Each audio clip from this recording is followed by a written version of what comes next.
Let's talk weather once again with meteorologist Thomas Patrick. Thomas, you told us that we tied the record for the most foggy days in January, right? We're tied. So I, for one, will not be sad if we don't break that record. Okay, yeah, I was going to say, I'm kind of not surprised, right? That would be the record for this January, of course. My goodness, no kidding. Like, we haven't seen the sun in like a month.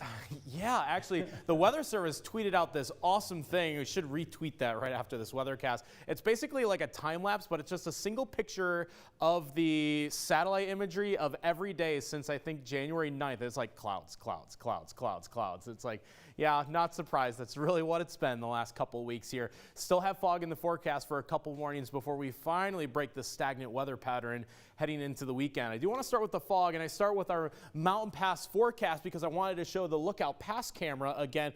Honestly, it looks a little bit better. You can kind of see the guardrails going around the corner here, but not much beyond that. The visibility has ranged between about a half a mile and a full mile visibility, which has improved slightly over the last couple hours, but still, this is the area that's seen the most fog so far tonight. At least during the daytime hours, the forecast is sunny, so not expecting any kind of major weather systems across the region.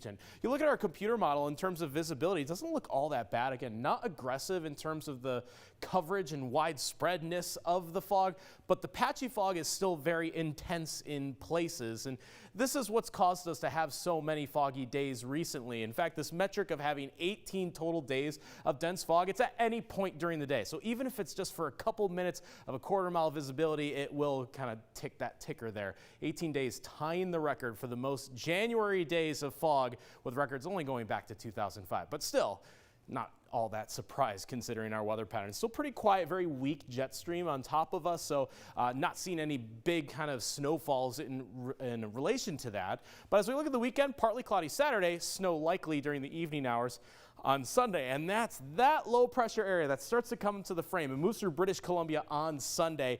That'll definitely produce some precipitation across the Pacific Northwest, most notably over the mountains for sure.